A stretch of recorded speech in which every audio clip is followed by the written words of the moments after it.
Good afternoon, everyone. My name is Christina Pacheco, and I'm part of the OCAT team. Thank you for taking the time today to attend our webinar on improving OCAT client engagement with cultural competence in my back pocket, led by Rachel Guerrero.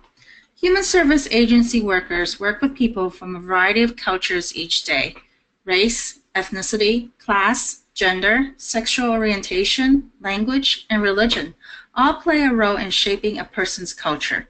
However, it can be easy to overlook how our own cultural backgrounds and experiences frame our perception of others. Without a thorough understanding of their own cultural perspectives, caseworkers risk making assumptions that interfere with their ability to work with clients effectively. This webinar will introduce participants to cultural competence and will provide concepts and skills to help caseworkers understand their own cultural perspective and improve how they interact with OCAT clients across cultures. Our presenter today, Rachel, is a licensed clinical social worker with over 37 years of experience in the behavioral health field. In 1998, she was appointed Chief of the Office of Multicultural Services for the California Department of Mental Health. For 12 years, she led California's efforts to develop and embed culturally and linguistically competent services into mental health policies, programs, and services. In 2002, she was awarded California's statewide Cultural Competence Leadership Award, and in 1999, Georgetown University acknowledged her with a National Recognition Award for her pioneer work in cultural competence. Ms. Guerrero retired from state service in 2010 and now leads the Guerrero Consulting Group, a national consulting and training practice in cultural competence. Next slide.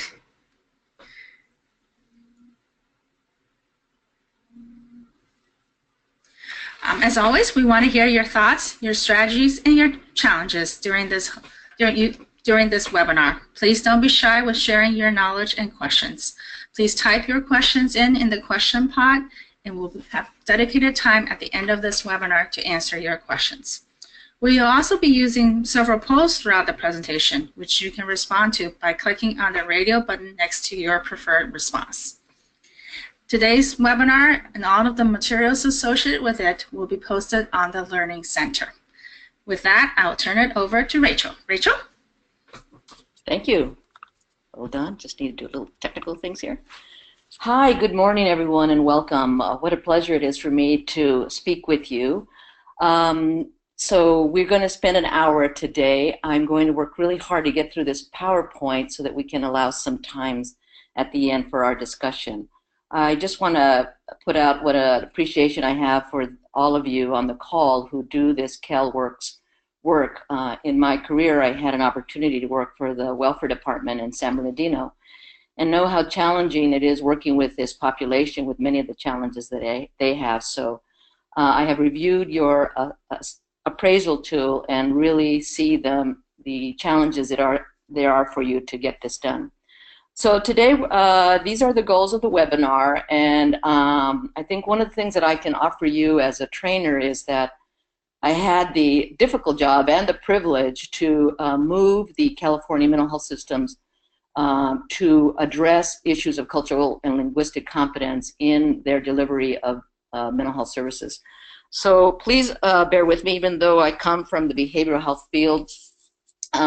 What I learned in moving this agenda forward with 58 counties is that there are several levels to moving systems to become more culturally competent. And what we're doing today is what I call Cultural Competency 101, giving you an overview of definitions, language, and I hope that what will happen post this training is that there will be more follow-up trainings specific to more engagement issues that we will have, I think, some limited time to address today. So I'm going to make every effort not to read the PowerPoint slides, but I really hope you will follow with me and read them as we move forward. So here are the goals of the webinar. I'm really looking to reinforce common ground and providing understanding of what we mean by the cultural competency framework, which is really what was the leading force behind changing systems. And we really saw some significant changes in how community county mental health systems address diversity compared to when we first started doing this work. So you always have to have objectives. So here are the objectives. We are really, as I've talked about, these are the things that we're going to cover in today's training. So there's a lot there, as you can see. So we have our first poll question. We're looking to see who's on our call today.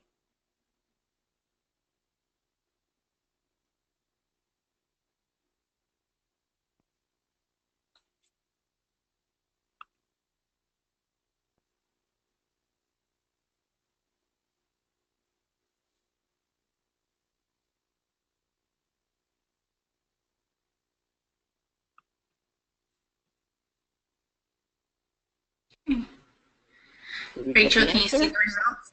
No, I can't. Can you all? Okay, just to let you know. Sure. So it's about 68% are county caseworkers. 8% is county supervisors, and 20. I'm sorry, I missed that last percentage. So 68 is county caseworkers, 8 are county supervisors, and 25% is other. Okay. Welcome all. Can you advance the slide, because I'm not getting a response.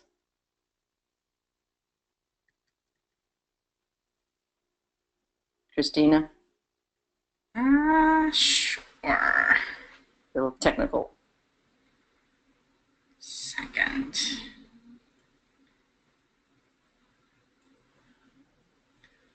Huh. Nicole? Sorry, everyone. Just bear with us 1 second.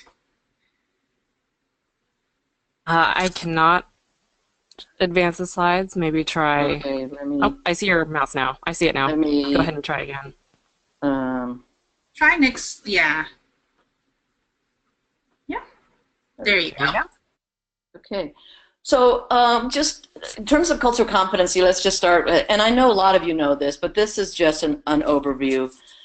Certainly you see this with all the diversity of your of the people that you work with, the incredible richness we have in California's population and the celebration of our diversity. So there are a lot of definitions for what is culture, and I think sometimes we don't take the time to think about that in terms of the cross-cultural experience that you have as trainers. So I mean, as interviewers. So here's one definition, and the reason I put this one up first is because I really want you to know that this presentation, a lot of this work comes out of this source document listed here below, Towards a Culturally Competent System of Care.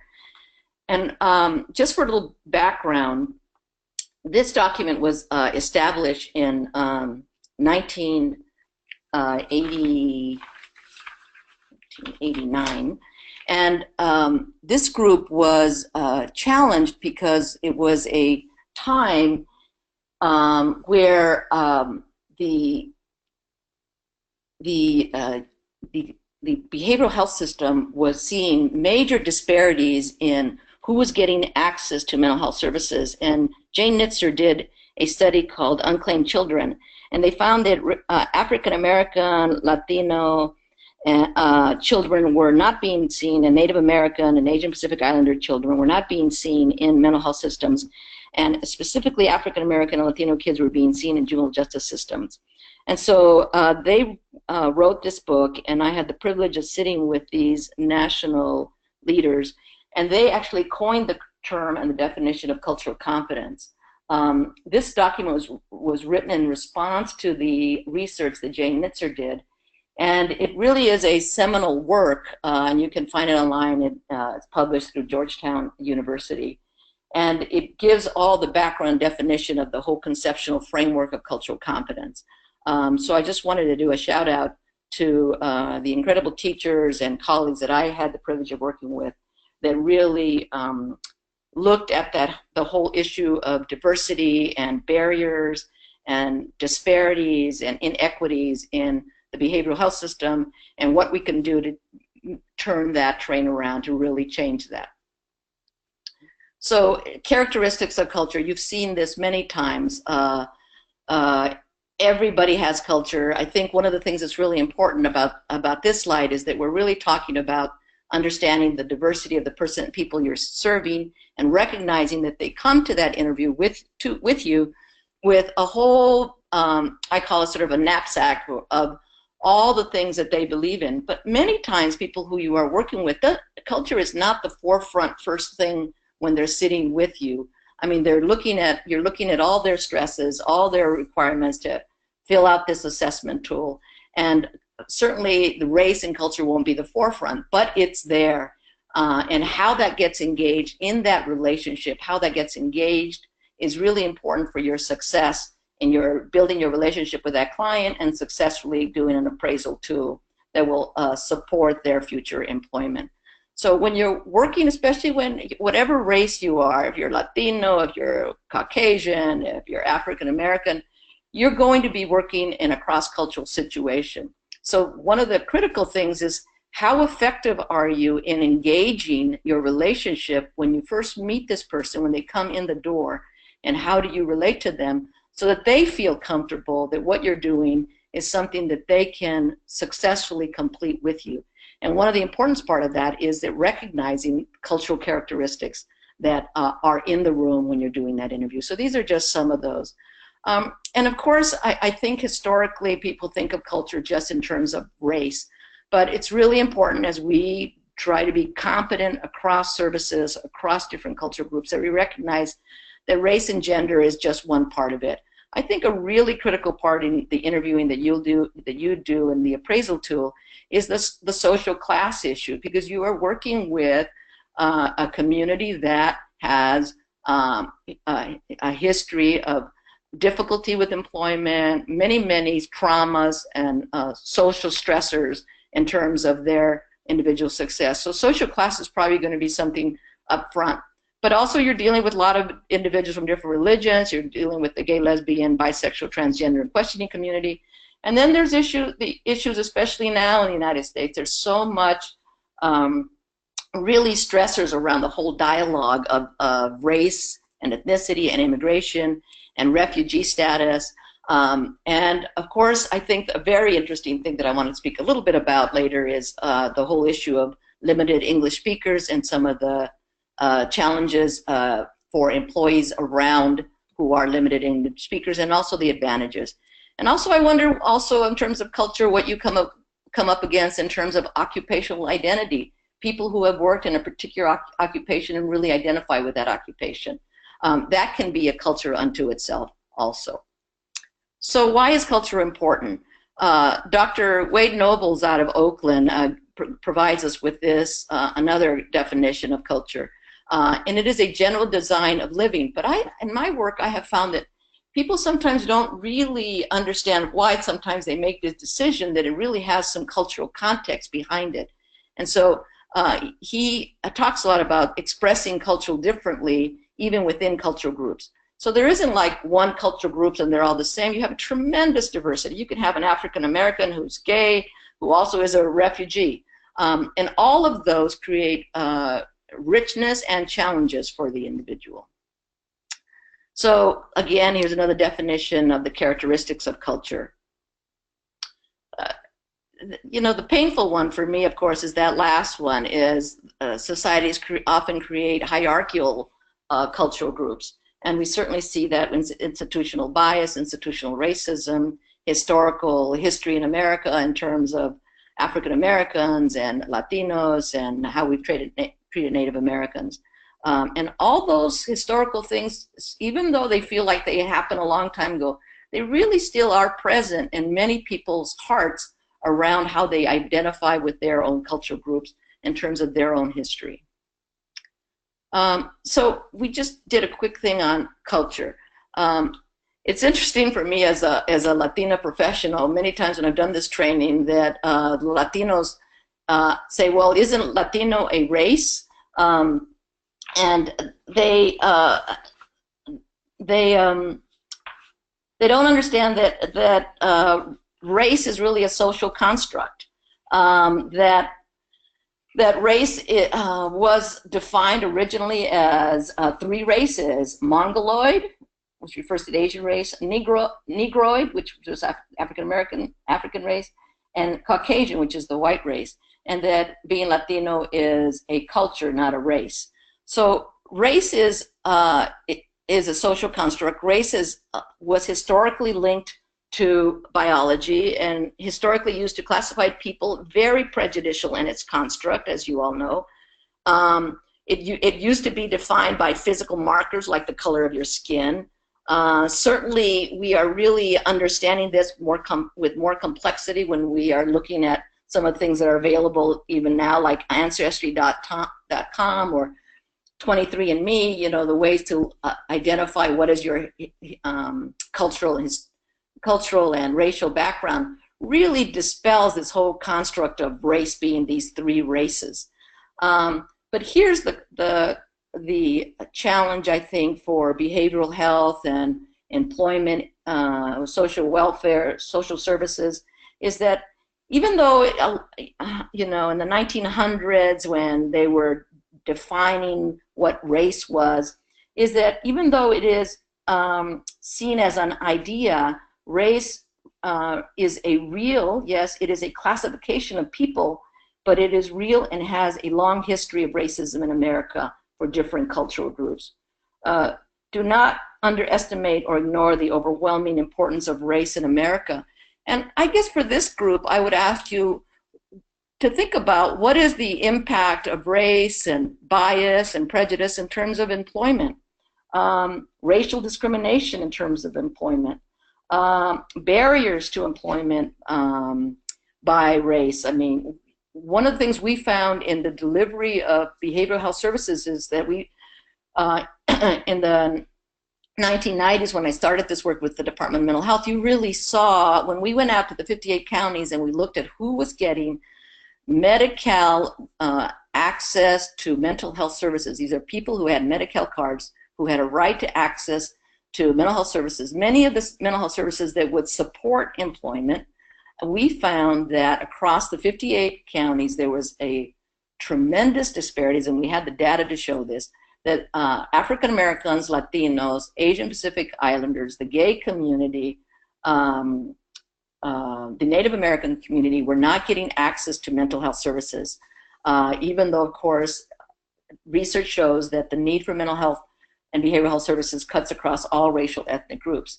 So when I think about the work that I did around trying to improve access to care, like who's getting in the door, the appropriateness of care, what kind of care are they getting? Are they getting the kind of behavioral health services that they need, and the availability of care? So if you think about if these groups who often who are the groups that you will be working with, aren't getting the additional resource they have so that they can be more employable, you really see that what we found in terms of the barriers to what we call these 3 A's, access, appropriateness, and availability, really impedes their ability to have a healthy life. So when we started to design specific strategies to change this paradigm of who was getting access to care, we found that we had to do it at many levels, and that systems were at many different levels in terms of their ability to really change the way they did business to address the needs of these communities. And that is really partly what we were trying to do. We have a poll question here. It's the race question, I think. No, that's not.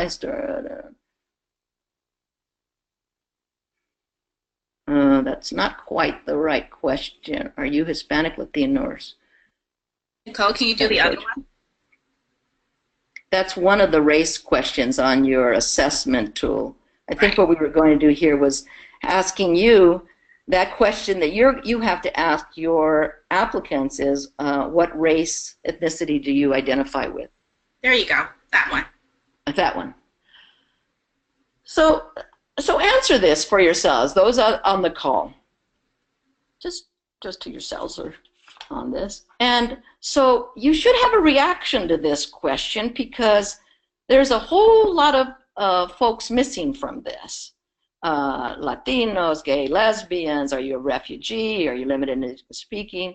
But we just wanted to put this on for you to get a chance to answer it and have your own response. I hope that you have a response saying, where am I on this screen? Because there's a lot of folks missing here. Did we get the responses yet? Yes, we do. So there they are. Yep, do you have it? Everybody gets to see this, right? They should be. Okay. So okay. So what this tells me, I mean, it's very limited because there's a lot of folks missing, but of those on the call who were, I don't know how many Latinos are on the call or gays in the call if you want to self-identify, but it shows that at least in this, 65% are Caucasian, African American, and 30% are something else. So you're missing. So here's something. So can we take that off now? Thank you. Get back to PowerPoint. Uh-oh, here we go again. Next. Oh. Okay, before we get there. So I just want to say a little bit about this race question. One of the things we found in asking people to collect this data is that when we interviewed people who were doing assessments like you are, they felt uncomfortable to ask this question because they had to deal with the question of race. And here's part of engagement. You have to feel comfortable about your ability to ask this question because you have to manage what the response is, what I call managing the dialogue. So there's often pushback by community. Why are you asking this question? Well, certainly you can do the easy cop-out and says, well, the agency is making me ask this question. Or clients could say, well, I'd love to be able to hear your dialogue, because if we were doing this face-to-face, I'd say, tell me what kind of your responses you have. Some of the ones that I have seen is, why are you asking this? Why are you asking me this race question? What difference does it make?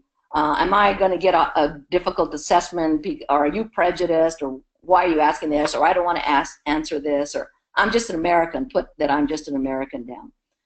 And I think that this is really important about this whole, especially if you're working cross-culturally, this is really going to make the client that you're working with know if you are really comfortable dealing with this. So you have to really feel comfortable about how you respond to this. Actually, you know, saying the agency makes us ask this question is not a good answer. I'm hoping that what I can give you today are some better answers. Things like, we have noticed, we really want to track how successful we are in getting employment and using this tool across cultural and racial groups. Historically, what we found in the field is that there often are disparities, and we want to make sure that as we move forward, that we create good access across racial, ethnic, cultural groups, and we need to track our progress. If we're not doing something right, if we're really seeing that there are inequities or inequalities in terms of who's getting employment, then we have to go back and look at ourselves about doing a better job. You know, and that answering this question is part of us tracking how we do.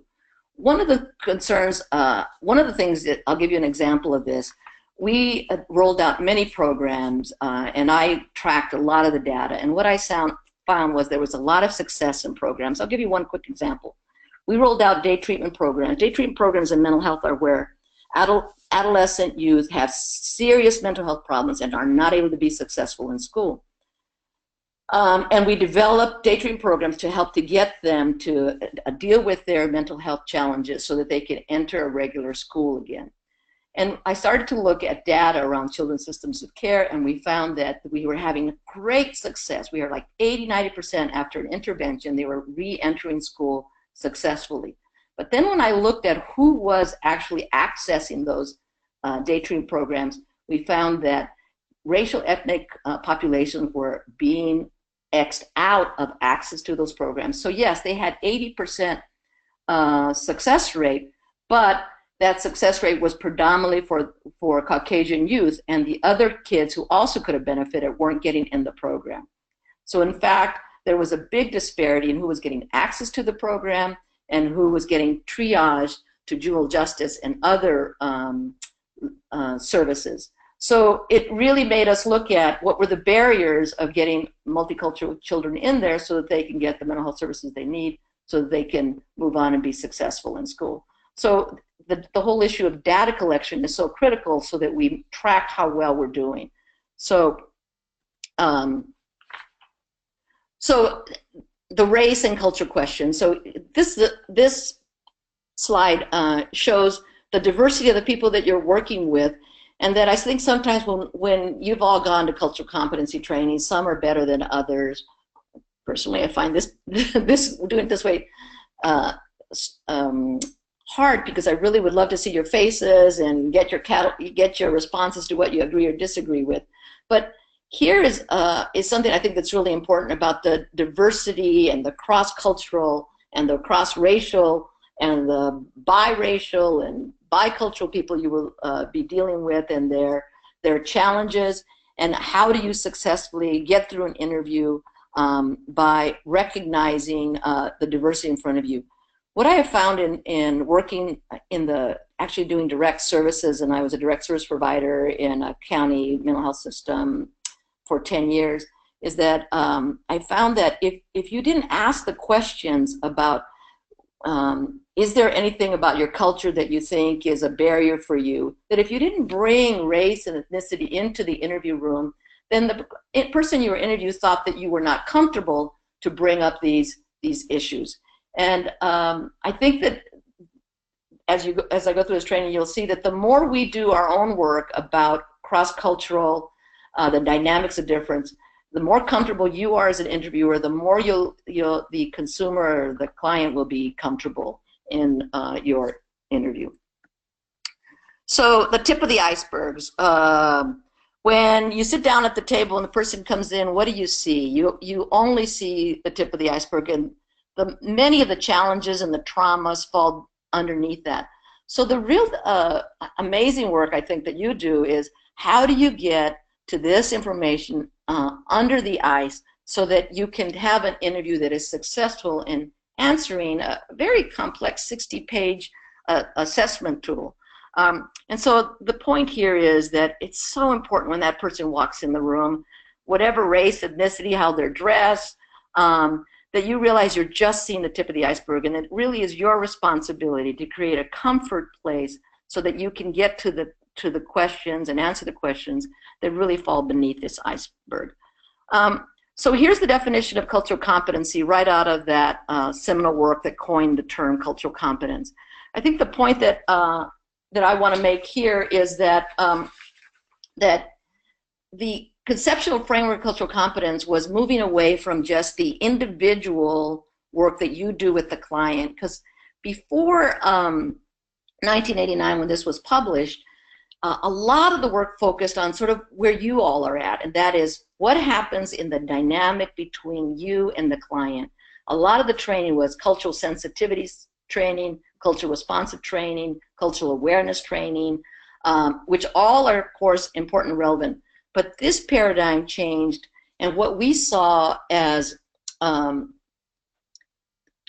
national leaders in the field of cultural competence was that if we only focused on the direct service level where you are at the client and not look up the chain of the whole system, then we are not going to really change the disparities and the inequities in terms of access and services.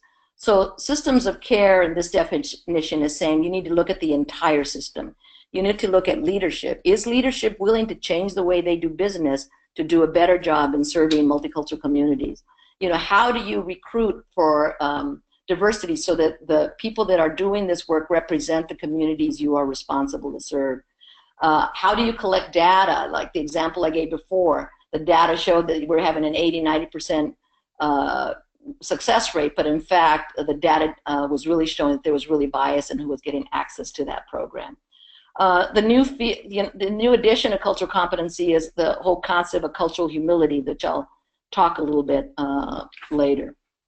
So cultural competency describes the level and skills and knowledge individuals possess to be effective effectively interact in communities and situations and environments. Cultural competency helps to ensure that service providers, organizations, and systems identify and address the needs of all community members. So what cultural competency is not? It's not a goal unto itself. It certainly is not a checkoff list. Okay, I did this, I can move on. What it is is an ongoing process to be woven into the fiber of work of all stages of program and development, a guiding principle at every phase of program development and management. And I know these are organizational, but if you don't have the organizational support of really changing how you do business, then it's really difficult to get the success that you want in the individual programs you want. So the concept we really try to get people to understand is that cultural competency is a journey. It's not what you get to. I think in our Western culture, we always are wanting to have a beginning, a middle, and an end. And this is actually a difficult concept that I found in doing this training is, when am I going to be culturally competent, if that's a phrase you use? Well, when we think of it as a journey, you're always going to have new communities. You're always going to have a need to learn more about those communities, and how can you successfully interview those individuals who are new to your community. And communities change, and so new refugee communities come in, new populations come in, new languages. So you have to always be updating how you do business so that you can have equity and have good outcomes in terms of the individuals you are serving. So cultural competency looks often more like this. It's really complex. It's really difficult. I love an example that my colleague Rocco Chin did in a recent presentation I saw him. He said, you know, when you work with refugees or new immigrants, they are in this country and their English is their second language, and it often feels like they're getting up on a freeway. And think about your employment. You know, you're trying to get, say, new refugees or immigrants or second language speakers or limited English speakers. And it's like getting on the freeway without your rear view mirror and without your side view mirror, and you're trying to navigate this culture that you don't really know, and you really need more time to understand how things work. He said that he asked refugees, you know, how confident do you feel living here in America? And they said very incompetent and don't feel very comfortable, many of them answered, because they didn't know the language and they didn't know the cultural cues. And when he said, well, if you were in your country, would you feel much more confident? Of course they would. So think about sort of the many, many challenges of these individuals specifically when you're doing these kinds of appraisals.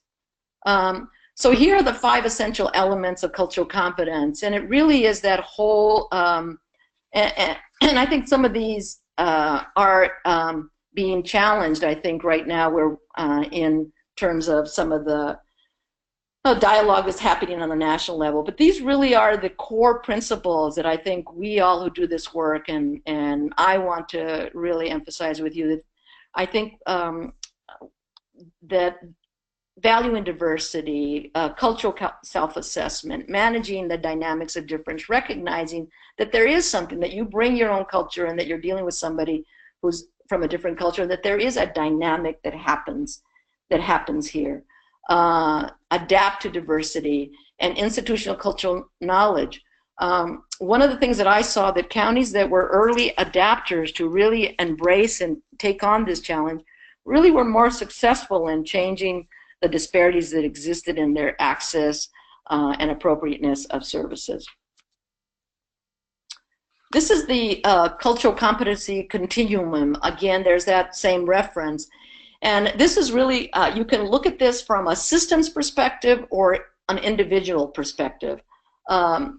Cultural, so it goes from the negative end on the left, culturally destructive, to being a cultural proficient and advanced system or individual.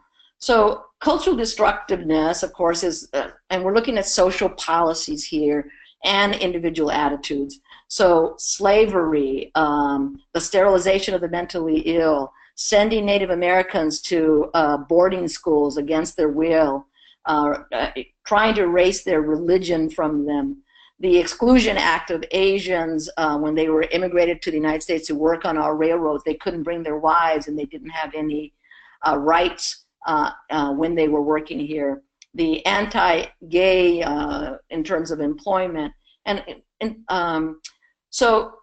well, and many other things. So culture destructive is one end. And then you see systems sort of saying, okay, let's try to be more they move to cultural incapacity here. Systems remain biased. Some of the examples here might be separate from equal, Jim Crow laws, redlining, you can't live here if you're African American, or not providing loans, discrimination of hiring of women. So this is still cultural incapacity. Then you move towards the middle, and I think we're trying to change this because the languaging of this from blindness because of disability awareness to maybe neglect. And this is where you are the agency, or you are really working to try to understand cross-cultural situations. And in systems, sometimes here's where I found a lot of systems and individuals were stuck, where they would say things in trainings like culture and color make no difference. We provide services for everyone. We are culturally blind. Our agency believes that our approach is open and available to everyone.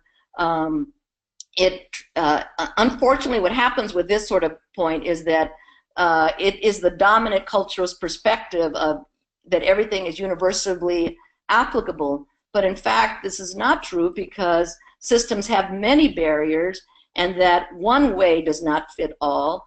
And you need to view the challenges and diversity, much like you're doing in your assessment tool, about how do you get someone employed. So one approach doesn't work, but when we were rolling out this, many agencies were stuck in this cultural blindness is the way to get out of having disparities.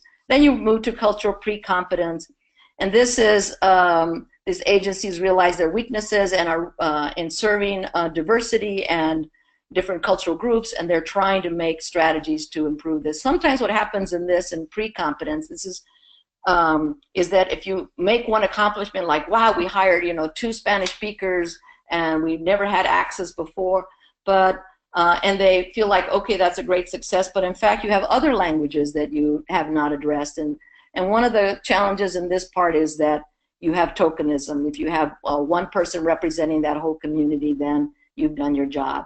So cultural competence, the next level is that agencies see and accept and respect differences. They continue their own self-assessment to try to do a better job. They see that it really is a systems-wide interplay between policy and practice in order to address disparities. And then, of course, the most positive end of the continuum is that you as an individual in the system hold cultural and diversity high esteem, and that you seek knowledge about what's getting in the way of serving particular groups, and that you change the way you do business, that you collect data with your programs that really shows how are you doing, and then you make adjustments if you find disparities or inequities.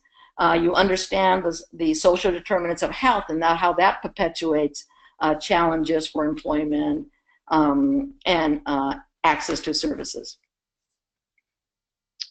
Oh, the job question. Now we have 1, 2, 3 slides. We're not going to talk about all those, but I just wanted to talk about one question that I saw on your assessment tool, and that was, what are your main concerns about looking for a job and entering the workforce? I love that question, and I would love to talk with some of you more about that. And I would like information about your work history, starting with your most current or recent job. I thought those 2 questions really provide a potential opportunity about what concerns you have for looking for a job, about asking more questions. Have you had any, what have been some of the challenges? Do you think if you're working with someone who's cross-cultural, when you're working with someone who we know by data that has a history of disparities in inequity in terms of workforce, have you ever felt that your race or your limited English speaking or your accent has been a challenge for you in terms of getting work? And open up sort of the dialogue around what they may have felt in terms of prejudice or discrimination around employment. And this could really show for them that you as an interviewer are recognizing that there are social determinants of even employment that are get in the way in terms of workforce. So I just wanted to add that workforce questions in terms of dialogue. So just quickly, I wanted to share a story of a secretary that I worked with that tries to make this point. She was an Asian woman, about 35 years old, first generation, very traditional in her beliefs, very shy, but an incredible hard worker, very competent, and she was looking to get promoted, and she interviewed in another state office. And the reference call, of course, for me as her supervisor came. And, I gave her great, I said, I really hate to lose her. She has great qualifications, very dependable, all those things that you would hope would get her a job. But I heard this hesitation in the reference, the person that was calling about a reference. And so I decided to create what I call a cultural bridge here.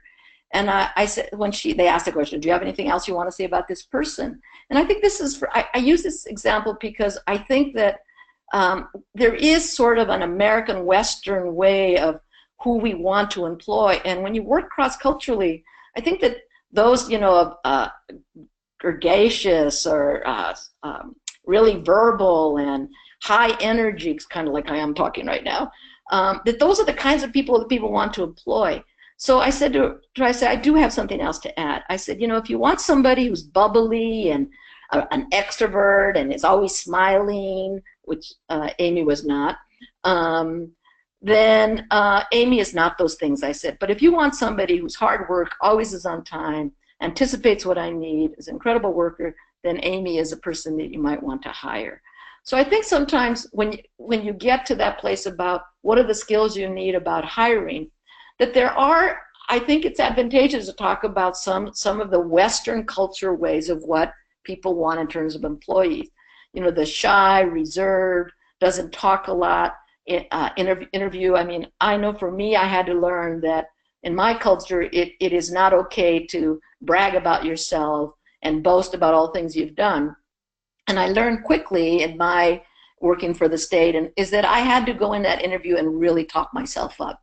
But culturally, as a Latina woman, you're supposed to not show off. And certainly my family would really have that as a cultural value, So you have to, I always talk about helping people navigate being successful in a bicultural world. Not that you have to let go of your cultural values and your belief systems, but you have to know that you are now living in Western culture that has some real sort of expectations, and they do get to be barriers in terms of employment from my perspective. So that's why I offered that example. So here's a definition of disparities and something that we saw in mental health systems in terms of access to services, and we saw these disparities exist, and we had the data to really show that these disparities exist and who is getting resources. For me, it was incredibly supportive to have some of this work come out that talk about the tremendous disparities in discrimination and institutional bias and institutional racism that exist in many of the public systems that our jobs are really to serve across different cultural groups. And for later reference, here are a whole bunch of references that talk specifically about research that's been done around the inability to create effective services and offers many suggestions.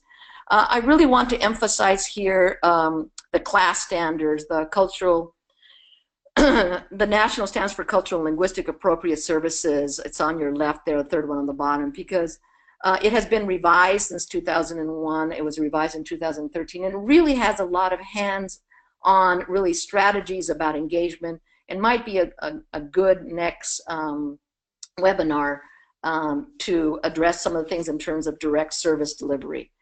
And of course, the whole issue of equity and moving systems to become more equitable, and these are just definitions, inequity. And then, of course, what we're trying to get here is what's up here on the right-hand corner is, what do you need to do to raise the level of the skills that they need so that all people have equity? And it's really making a differentiator about quality. We often talk about quality, and we're really looking at what do we need to do in terms of serving diverse communities to create equity more than just quality of services. And cultural competency is really about trying to create, here I'm talking about health equity, but you're really talking about moving towards employment. So why is race and culture so important?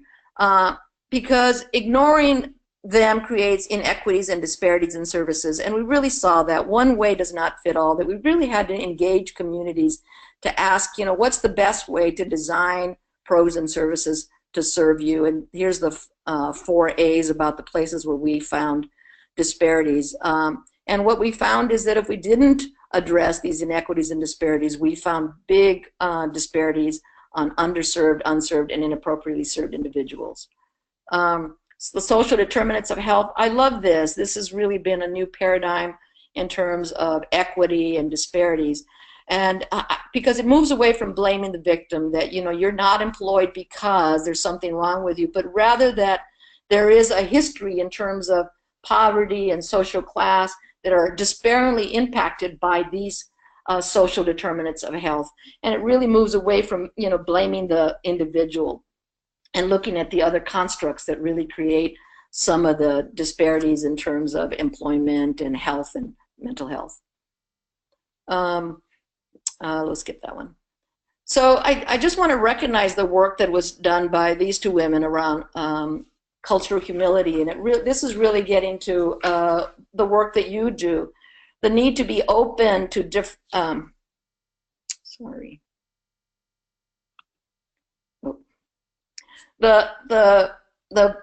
sorry. In terms of cultural humility, open to differences. I know these are the things that you talk about.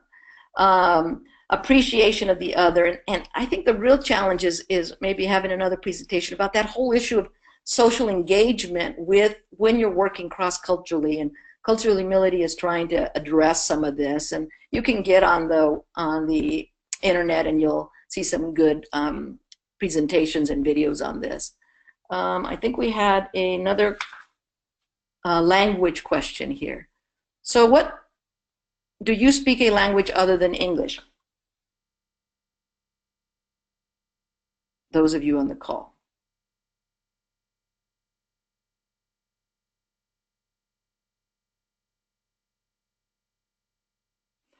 I guess one of the follow-up questions I would have of those of you who are bilingual, how comfortable are you doing the OCAT assessment? Wow, this is great. 51% of you speak a language other than English. So here's one of the challenges. Okay, we take that off. Go back to this. And I love your assessment tool because you really are asking a lot of questions about language access. But since I don't work for OCAT, I think I can say this. I thought the question was interesting. English skills can be a factor in getting hired and keeping a job. List the languages in which you speak. I guess I would reframe that and say, being a bilingual person is a real asset to your employment. Many, especially if you're working in California, a second language is a really needed tool. So in terms of the people you're interviewing, the way you question this is I think really critical in terms of really making a person feel proud about the fact they have bilingual skills. I think for you as an interviewer, the challenge here is how comfortable do you feel doing this assessment tool in the language that you are a bilingual person in. And that just because, I know this is true for me, and it's true for when I've done this in the state, many people who are bilingual don't necessarily feel comfortable doing interviews in the language because they don't have the skill level of that language to really address this. So some of the counties have done training specifically to increase the language skills so that they can feel more comfortable doing assessments in that language. I know I had to learn the mental health terminology and diagnostic skills in Spanish in order to improve my Spanish speaking skills. So that is something that I guess I would want to you to think about in terms of what might you need in terms of training so that you feel more confident doing the appraisal tool in the language that you speak. So language for me is critical in terms of providing services. Many times people say, why don't they just speak English? Well, the reason is that there is a law in California, Title VI, that says that if you have provide any kind of services, you as an agency have a responsibility to provide those services in the language the person speaks. Here is a quick reference to Title VI. There's some great videos that you can get a lot more information about what Title VI is saying. And the language requirements nationally fall under national origin. So as agencies, you are required to provide services in the language that people speak because you have federal dollars in your programs, and that requires you to provide language access. So here's a definition of linguistic competence, and it's so important in terms of much of culture is embedded in language, and that we really have to see language as an asset, not as a detriment. See, here are some of the things that I think are really important for some of you supervisors who are on the call about really hiring bilingual staff, and that it really is okay to recruit for bilingual staff. If you're going to use interpreters, use trained interpreters. Never in your interviews, if they bring a child with them, you allow a child to be used as an interpreter. 4 things you should know. We're getting towards the end. I want to at least get some time for questions. And just think about this. Being colorblind is not the answer for dealing with cross-cultural situations. Remember that cross-cultural communication is spoken, and that 83% of your communication is your nonverbal communication. Your voice tone, your body language, all of that makes a big difference in terms of your engagement with your clients. And I'm going to stop here. We barely have 5 minutes for questions. I love this quote, and I think we are ready for questions now. Sure.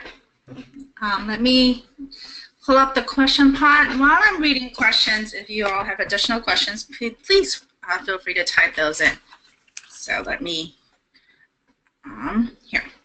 Are there safe questions to ask my clients to learn more about their cultural heritage, their level of family support, change in social status due to their immigration, their access to community resources?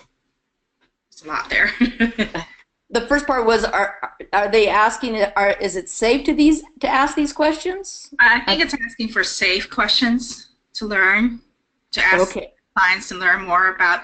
Sounds like the individual wants to learn more about their cultural heritage, the level of family support, etc., and they're asking if there are safe questions to ask. Yes, what I just heard you ask are safe questions. I think what I would say to you is, these are great questions, you know, because really your success of filling out that appraisal tool is that you ask these kinds of engagement questions, and it might be a real asset if you're really working with someone who's a recent immigrant. Because remember, there's so much diversity. Is that we have learned in the field of mental health in terms of doing treatment is that people have to feel comfortable with you, and how you start asking these kinds of questions about your family, where you fall, you know, if they're an immigrant, what was your immigration like when you came, what was your reason for immigrating, that you really have to create a relationship. And I don't know, you know, how much time you have to do all of these 60 pages of questions, but the more that the person feels comfortable, especially the person is a different culture than you and is a recent immigrant, it's important to ask those questions. But also, even if someone else is, when you ask about my family, it opens you up to, oh, you want to see about other things about me, not just about employment. I think that those kinds of questions are really important. Did you have, if you know this is a person who is a refugee, it's really okay, well, what was it like for your coming here? What was the most difficult time of coming to America from Bali or China? Or and I probably wouldn't ask like, what was it like, crossing or immigrating, because you're going to open up a lot of trauma, because many times in terms of refugees and immigrants, there's a lot of trauma in that immigration journey. So you might want to step away from that and talk about what it's like for you here. What do you find the most challenging? Let's move on. I think that ends some of the questions. In terms of tips for working with multicultural clients, I was told by a peer to try the teach back method, where you ask the client in a non-threatening way to explain or show what he or she has been told. Do you recommend that method? Teach back. I'm not sure what that method. Okay, if you have, if this works for you, I mean, obviously in some cases this might work for you or not. I think that the more that they see you as, open about trying to understand what their challenges are, help me understand, if that's part of what teach back, help me understand this, or allow yourself to say, can you say more about that, or I didn't really understand that. Make them be the guardian and the lead around the story.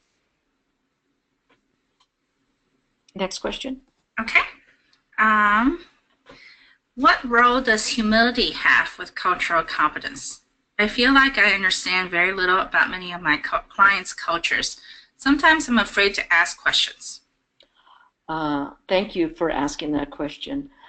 That is really, I think, at the core of cultural competency and engagement. You're really talking about humility is a really important thing to have, especially when you have many clients that you don't understand. So what's the next step from humility is allowing yourself to not know and allowing yourself to be vulnerable. So remember I talked about, 83% of communication is nonverbal. I mean, how you posture yourself, how you are looking at the person, how you represent humility. I don't really know a lot about your culture, so I think if I learn more about it, it'll help me do this too. Can you tell me, what are some really important beliefs about your culture, or what are things that you think get in the way from you, or what are the things that are really powerful and positive and things that you love about your culture? For the person asking this question, I think I would say, work on your own feeling comfortable to ask these cross-cultural questions. The real thing that sometimes happens, and I have to be honest about this, is sometimes when you're white and you're working cross-culturally, that you might come up against a client that has a lot of rage because you might represent, the person who got in the way, your race as a Caucasian person. You're a threat. And we did a whole study of engagement across culture groups, and really many cultural communities said, I don't trust Caucasian people to serve me. So, it's unfair, because so you are going to be dealing with people who are untrusting of you. So it is your job to say, I'm here in front of you trying to help you do this. And they may have a whole sort of baggage about their perspective and that is being imposed on you. So you have to have humility in terms of addressing this. I think sometimes the fear of what might be the pushback, and you're going to get pushback sometimes, like I try to give an example of when you might ask the race question. The real critical piece here is, how do you respond when somebody is accusing you of something that you didn't do, or you're just like all the other white people who interviewed me? How you respond to levels of people's trauma, or how they don't engage cross-culturally very well with you, is going to be so critical, how you respond to those. You have to be honest about what you know and don't know, and that the more you try to communicate that you're really trying to work with them to get them to employment or move them forward, that you are an ally, not somebody who's there to evaluate and cross judgment on them. So for that person who asked that question, I would really encourage you to expose yourself to more cross-cultural trainings with different culture groups that you're dealing with. Maybe ask this TA center for specific training on specific cultural groups so you begin to understand some of their values. Sometimes it's not fair to expect somebody to give you a whole cultural training on their particular culture. It really is your responsibility to get trained to understand the different cultural groups that you're dealing with. Because, of course, there's diversity within all of those groups. Next question. We are actually running out of time, but please go ahead and type in your questions and we will get them answered. But in the meanwhile, Rachel, can you advance us? So that's our help desk information, as you all know. And then we have one more polling question and an open-ended question. So Nicole, can you push out the polling?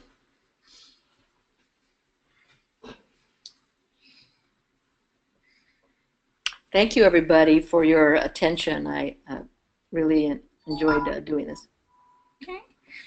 And then I think we can go on to the last question, which is what additional cultural competency topics would you like to see covered in future webinars? If you can type that into the chat box or the question pod, either one is fine.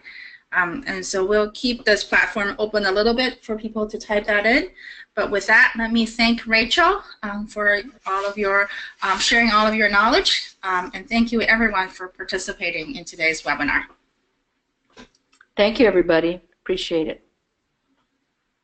You know, I think I would add one to your training that I didn't get to talk a lot about around culture, and that you do a training on the dynamics of acculturation and assimilation, because that really would address the incredible diversity within cultural groups for people to really understand the dynamics of that process of acculturation. Okay, definitely. Thank you. Thank you, everyone. Yes, so please enter in topics and suggestions for future trainings. That would be really helpful for us. Have a great rest of your day. Okay, thank you, Christina. You're welcome. All right. Bye-bye.